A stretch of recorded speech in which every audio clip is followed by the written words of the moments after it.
Hello,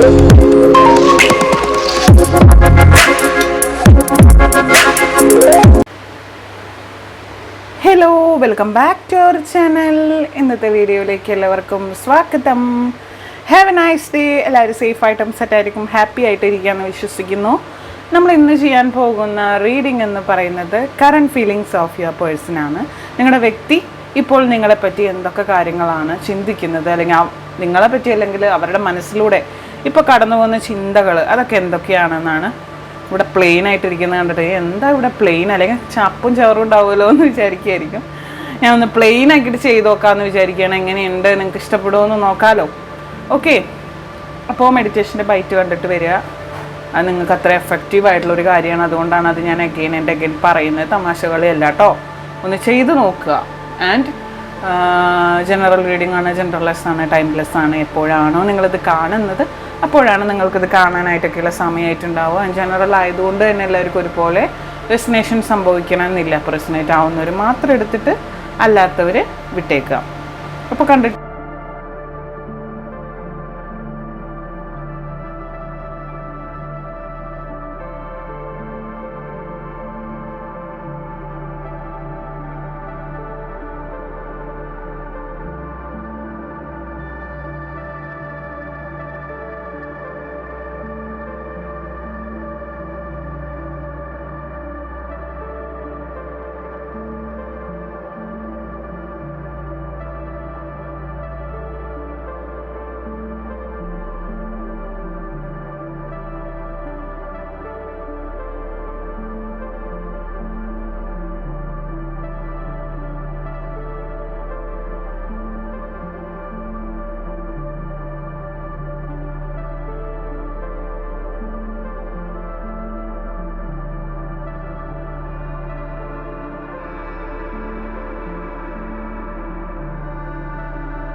and നമുക്ക് start ചെയ്യാം. But you need to hear right now what is the current feelings of your person.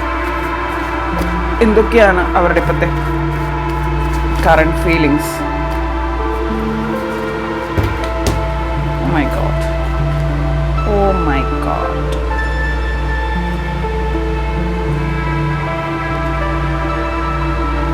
തട്ടി വീണതാണ്. നമുക്കൊന്നുകൂടെ എടുക്കാം.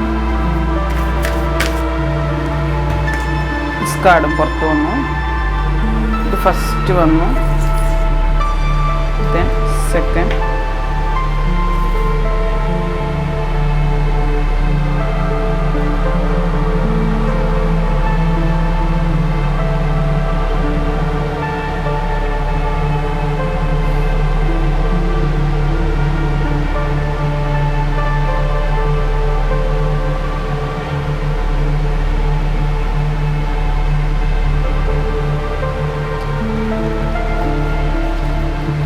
ഇതാണ് അപ്പോൾ first card. Current feelings of your person. കോൺഫ്ലിക്ട്സുകൾ നടക്കുന്നുണ്ട്, മൈൻഡിൽ ഭയങ്കരമായിട്ട് കോൺഫ്ലിക്ട്സുകൾ നടക്കുന്നുണ്ട്. നിങ്ങൾ പറഞ്ഞും ചെയ്തതുമായിട്ടുള്ള ഒരുപാട് കാര്യങ്ങൾ അവരുടെ മനസ്സിനെ വേദനിപ്പിച്ചിട്ടുണ്ട് എന്നുള്ളത് very true. It's very true. അതവരുടെ മനസ്സിനെ ഒരുപാട് സങ്കടപ്പെടുത്തിയിട്ടുണ്ട്. നിങ്ങൾ ചിന്തിക്കുന്ന രീതിയിലല്ല, ചിന്തിക്കുന്ന ലെവലിലല്ല, വളരെയധികം അവരെ അത് വിഷമപ്പെടുത്തിയിട്ടുണ്ട് എന്ന് ഭയങ്കരമായിട്ട് എനിക്ക് കാണുന്നുണ്ട്. ഐ തിങ്ക് വെരി ഡേഞ്ചർ ലെവലിലാണ് അവരിപ്പോൾ. നമുക്ക് എല്ലാം എടുത്തിട്ട് നോക്കാം. നിങ്ങളുടെ പ്രശ്നങ്ങൾ, അവരുടെ പ്രശ്നങ്ങൾ എല്ലാം തന്നെയും ഒരു സെയിം ലെവലിൽ പോകുന്ന പ്രശ്നങ്ങളാണ് അല്ലേ? നിങ്ങൾ എന്തെങ്കിലും കാര്യങ്ങൾ അവതരിപ്പിക്കുമ്പോൾ അല്ലെങ്കിൽ എന്തെങ്കിലും കാര്യങ്ങൾ അവർ പറയുമ്പോൾ നിങ്ങൾ അതിനോട് യോജിക്കാതിരിക്കുന്ന അവസ്ഥ, നിങ്ങളതിനോട് അവരെന്ത് കാര്യം പറഞ്ഞാലും നിങ്ങൾ അതിനോട് സെറ്റാവത്തില്ല. നിങ്ങൾ അപ്പം പറയോ നോ, എനിക്കത് ചെയ്യാൻ താല്പര്യമില്ല എന്ന് പറഞ്ഞൊഴിഞ്ഞു മാറുന്ന അവസ്ഥ, ഇതൊക്കെ കാണുന്നുണ്ട്. ഇത് മുഴുവൻ എടുക്കട്ടെ, എന്നിട്ട് നമുക്ക് പറയാം. എനിക്കെന്തോ മുഴുവൻ എടുത്തിട്ട് പറയാൻ തോന്നുന്നു.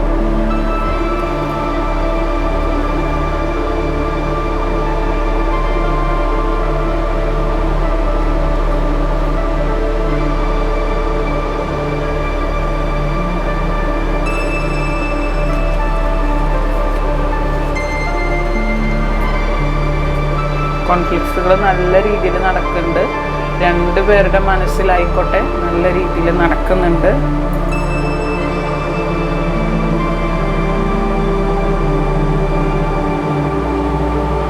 നിങ്ങൾ ചിന്തിക്കുന്ന നിങ്ങൾ ചിന്തിക്കുന്ന രീതി ഒന്നും ശരിയല്ല. ആൻഡ് നിങ്ങൾ മാത്രമാണ് ശരി എന്ന് പറഞ്ഞാലും അതും തെറ്റാണ്. നിങ്ങളെപ്പോഴും നിങ്ങൾ ചിന്തിക്കുന്നതിൻ്റെ ഒപ്പം തന്നെ ഓപ്പോസിറ്റ് നിൽക്കുന്ന ആൾ, അല്ലെങ്കിൽ നിങ്ങളുടെ ഓപ്പോസിറ്റ് നിൽക്കുന്ന ആൾ ഏത് രീതിയിലാണ് ചിന്തിക്കുന്നത്, അല്ലെങ്കിൽ നിങ്ങളുടെ ഓപ്പോസിറ്റ് നിൽക്കുന്ന ആളുടെ വേ ഓഫ് തിങ്കിങ്, അവരെങ്ങനെയാണ് കാര്യങ്ങളെ കാണുന്നത്, എങ്ങനെയാണ് ഒരു സിറ്റുവേഷനെ അവരെങ്ങനെയാണ് നേരിടുന്നത്, ഒരു സിറ്റുവേഷൻ വരുമ്പോൾ അവരെങ്ങനെയാണ് അതിനെ കവർ ചെയ്യാൻ ശ്രമിക്കുന്നത് എന്നൊക്കെ നിങ്ങൾ ചിന്തിക്കുക. ചിന്തിച്ച് മാത്രം നിങ്ങളോട് ഞാൻ മുമ്പേ പറയുന്ന കാര്യമാണ്, ഒരു കാര്യം പറയുന്നതിന് മുന്നേ ഒരു 10 വട്ടമെങ്കിലും മിനിമം അതിനെപ്പറ്റിയൊന്ന് ചിന്തിക്കുക. ഭയങ്കരമായിട്ട് ചിന്തിക്കുക. ഞാൻ പറയുന്ന കാര്യത്തിൽ എന്തെങ്കിലും ഒരു സത്യമുണ്ടോ, അല്ലെങ്കിൽ ഞാൻ പറയുന്ന കാര്യത്തിൽ എന്തെങ്കിലും ഒരു ന്യായമുണ്ടോ? ന്യായത്തിൻ്റെ കേസല്ല. നമ്മളുടെ വായിൽ നിന്ന് വീഴുന്ന പല വാക്കുകൾ ഈ പറയുന്ന ഓപ്പോസിറ്റ് നിൽക്കുന്ന ആളുകൾക്ക് എത്ര മനോഹരമായിട്ടുള്ള രീതിയിലാണ് അത് ബാധിക്കുന്നതെന്ന് നിങ്ങൾക്ക് ഇപ്പോൾ മനസ്സിലാവില്ല. പിന്നെ എപ്പോഴെങ്കിലും അവരെ കണ്ട് അവർ തിരിച്ചു ആ ഫീലിങ്സ് നിങ്ങളോട് എക്സ്പ്രസ് ചെയ്യുമ്പോഴായിരിക്കും ഓഹോ എത്ര മനോഹരമായ ആചാരങ്ങൾ എന്ന് നിങ്ങൾക്ക് തോന്നുക. അല്ലെങ്കിൽ നിങ്ങൾ പറയുന്ന കാര്യങ്ങൾ ആരെങ്കിലും വീഡിയോ റെക്കോർഡ് ചെയ്തിട്ടോ വോയിസ് റെക്കോർഡ് ചെയ്തിട്ടോ പിന്നെ എപ്പോഴെങ്കിലും നിങ്ങളെ അത് കേൾപ്പിക്കുമ്പോൾ, ആ സമയത്ത് കേൾപ്പിച്ചാൽ നിങ്ങൾക്കത് മനസ്സിലാവത്തില്ല. അനദർ ഏതെങ്കിലും ടൈമിൽ നിങ്ങളെ അത് കാണിപ്പിക്കുകയോ കേൾപ്പിക്കുകയോ ചെയ്യുമ്പോൾ that's a time to reveal you. നിങ്ങൾ എന്താണെന്ന് റിവീൽ ആവുന്നത്. നിങ്ങൾ പല കാര്യങ്ങളും മനസ്സിലാക്കേണ്ടത്. നിങ്ങൾക്കിപ്പോൾ ഈ സമയം കൊണ്ട് ഒരു വലിയ ട്രാൻസ്ഫോർമേഷൻ കഴിയേണ്ടതാണ്. പക്ഷെ ഈ വ്യക്തിയുമായിട്ടുള്ള റിലേഷൻഷിപ്പിൽ ഒരു മാറ്റം വരുത്തേണ്ടതാണ്. പക്ഷെ ചില കാര്യങ്ങൾ നിങ്ങളെ അങ്ങോട്ട് ഉൾവലിയിപ്പിക്കുകയാണ് ചെയ്യുന്നത്. ചില കാര്യങ്ങൾ നിങ്ങൾക്ക് വളരെ വലിയ പാഠങ്ങൾ പഠിപ്പിച്ചു തരുന്നു. ചില കാര്യങ്ങൾ നിങ്ങൾക്ക് പല കാര്യങ്ങളും ഏറ്റവും കൂടുതൽ മാനിഫെസ്റ്റ് ചെയ്യാൻ കഴിവുള്ള വ്യക്തിയാണ് നിങ്ങളുടെ വ്യക്തി എന്ന് പറയുന്നത്. നിങ്ങളെപ്പറ്റി ഭയങ്കരമായിട്ട് നല്ല രീതിയിൽ നിങ്ങളൊന്ന് പെരുമാറിയിരുന്നെങ്കിൽ, നല്ല രീതിയിൽ ഞാനൊരു കാര്യം പറയാം, ഞാൻ ഈ പറയുന്ന റീഡിങ് എല്ലാവർക്കും റെസനേറ്റ് ആയിക്കൊള്ളണം എന്നില്ല. ആവശ്യമില്ലാത്ത കാര്യങ്ങൾ കമൻറ്റ് ബോക്സിൽ വന്ന് എടുത്തിടാനോ വലിച്ചിടാനോ നിൽക്കണ്ട. നിങ്ങൾക്ക് ഒരു കാരണവശാലും റെസനേഷൻ സംഭവിച്ചില്ല എങ്കിൽ അത് അവിടെ ഡ്രോപ്പ് ചെയ്യുക, നെക്സ്റ്റ് റീഡിങ് പോയി കാണുക, അല്ലെങ്കിൽ നിങ്ങൾക്ക് വിശ്വാസമുള്ള ആളുകളുടെ റീഡിങ് പോയി കാണുക. It's okay. എപ്പോഴും എല്ലാവർക്കും റെസനേഷൻ സംഭവിക്കണമെന്നില്ല. നിങ്ങൾ ഒരാൾ വന്ന് കുറ്റം പറയുമ്പോൾ അപ്പുറത്ത് 100 പേര് പോസിറ്റീവായിട്ടുള്ള റിപ്ലൈസ് കമൻറ്റ് ബോക്സിൽ രേഖപ്പെടുത്തിയിട്ടുണ്ടാവും. നിങ്ങളൊന്ന് ശ്രദ്ധിച്ചാൽ നിങ്ങൾ ഒരാളെ കുറ്റം പറയുന്നുണ്ടാവുള്ളൂ, വേട്ടെ 1 or 2 ആളെ കുറ്റം പറയുന്നുണ്ടാവുള്ളൂ, ബാക്കി എത്രയോ പേർക്ക് റെസനേറ്റ് ആണ്. അപ്പം നിങ്ങൾ കോമൺ സെൻസ് ഉള്ള ആളുകൾ ചിന്തിക്കേണ്ട ഒരു കാര്യമാണ്. കോമൺ സെൻസ് അതുള്ളവരോടെ പറഞ്ഞിട്ട് കാര്യമുള്ളൂ. അങ്ങനെയുള്ള ആളുകൾ ചിന്തിക്കേണ്ട കാര്യമാണ് ഞാൻ കണ്ട രീതി ശരിയല്ല, അല്ലെങ്കിൽ ഞാൻ മെഡിറ്റേഷൻ കണ്ട് അത് പക്കായ രീതിയിലല്ല ഞാൻ കണ്ടിട്ടുള്ളത്. ഒന്നാമത്തെ കാര്യം, നിങ്ങൾക്ക് സിങ്കായില്ല എങ്കിൽ. രണ്ടാമത്തെ കാര്യം എന്ന് വെച്ചാൽ അത് നിങ്ങൾക്കുള്ള മെസ്സേജ് അല്ല, എങ്ങനെയോ വഴിതെറ്റി വന്നതാണ്. മൂന്നാമത്തെ കാര്യം ഇത് തന്നെയാണ്, പക്കയായിട്ട് കണ്ടു കഴിഞ്ഞാൽ 2-3 പോയിന്റ്സ് എങ്കിലും അതിൽ നിന്നുണ്ടാവും. ഉറപ്പായിട്ട് നിങ്ങൾക്കുള്ള 2-3 പോയിന്റ്സ് ഉണ്ടാവും. പക്ഷെ ഞാൻ പറഞ്ഞത് മുഴുവൻ നിങ്ങളുടെ ആയിട്ടുണ്ടാവില്ല. അത് ശരിയായിരിക്കും, കാരണം ജനറൽ റീഡിംഗ് ആണ്, നിങ്ങളുടെ ഓരോരുത്തരുടെയും പേഴ്സണൽ ആയിട്ടുള്ള റീഡിംഗ് അല്ല. ഞാൻ പേഴ്സണൽ റീഡിങ് ചോദിക്കുന്നവരോട് ഞാനത് ചെയ്തു തുടങ്ങിയിട്ടില്ല. ചെയ്തു തുടങ്ങുമ്പോൾ ഞാൻ വീഡിയോയിലൂടെ അറിയിക്കും. ഇൻസ്റ്റാഗ്രാമിലും ഫേസ്ബുക്കിലും ഇങ്ങനെ മെസ്സേജ് അയച്ച് ചോദിച്ചിട്ട് കാര്യമില്ല. ഞാൻ എത്ര പേർക്ക് റിപ്ലൈ കൊടുക്കുക? ഞാനത് ചെയ്യുന്നില്ല. ചെയ്യുന്നുണ്ടെങ്കിൽ ഞാൻ വീഡിയോയിൽ അറിയിക്കുന്നതായിരിക്കും, നമ്പറും കൊടുക്കും. ഓക്കെ, അപ്പം മാനിഫെസ്റ്റ് ചെയ്യാൻ ഭയങ്കരമായിട്ട് കഴിവുള്ള വ്യക്തിയാണ്, പക്ഷെ സ്റ്റക്കഡായിട്ട് കിടക്കുക, ഫ്രീസായിട്ട് കിടക്കുക.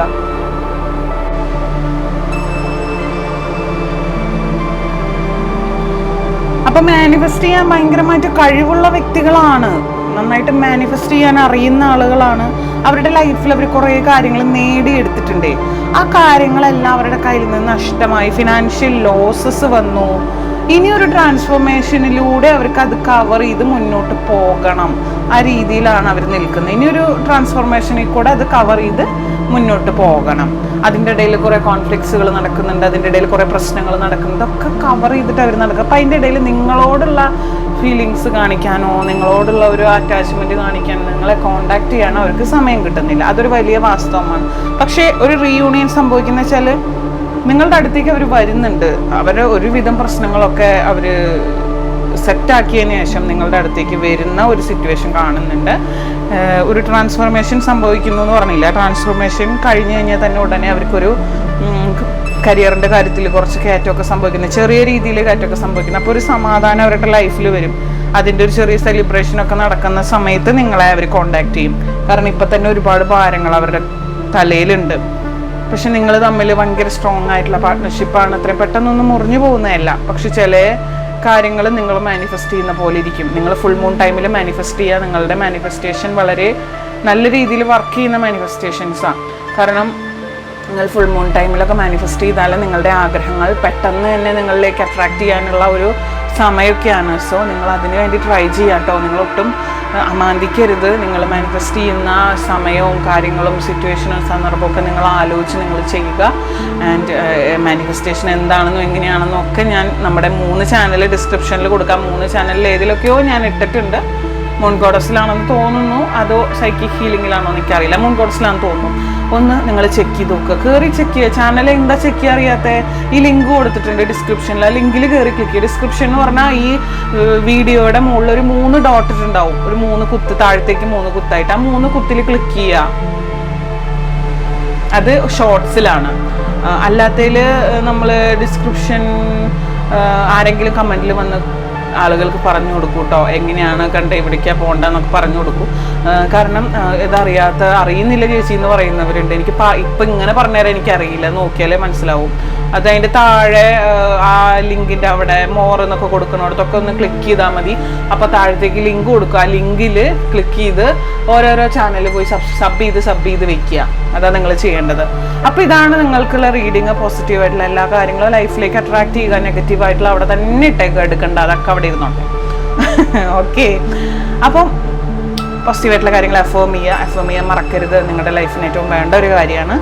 ആൻഡ് ചാനലൊക്കെ സബ് ചെയ്യാൻ മറക്കാതെ. അപ്പോൾ അടുത്തൊരു കിടിലൻ വീഡിയോ ആയിട്ട് ഞാൻ വീണ്ടും വരാം. നിങ്ങളുടെ ലവറിൻ്റെ പേരും നിങ്ങളുടെ പേരും ഒന്ന് കമൻ്റായിട്ട് രേഖപ്പെടുത്തുക. പ്രയറിൽ ഓർക്കാൻ വേണ്ടിയിട്ടാണ്. ഡെയിലി പ്രയറുകൾ നടക്കുന്നുണ്ട്, അതുകൊണ്ടാണ്. അപ്പോൾ അടുത്തൊരു കിടിലൻ വീഡിയോ ആയിട്ട് ഞാൻ വീണ്ടും വരാം. Till then take care. Bye. Have a nice day. By.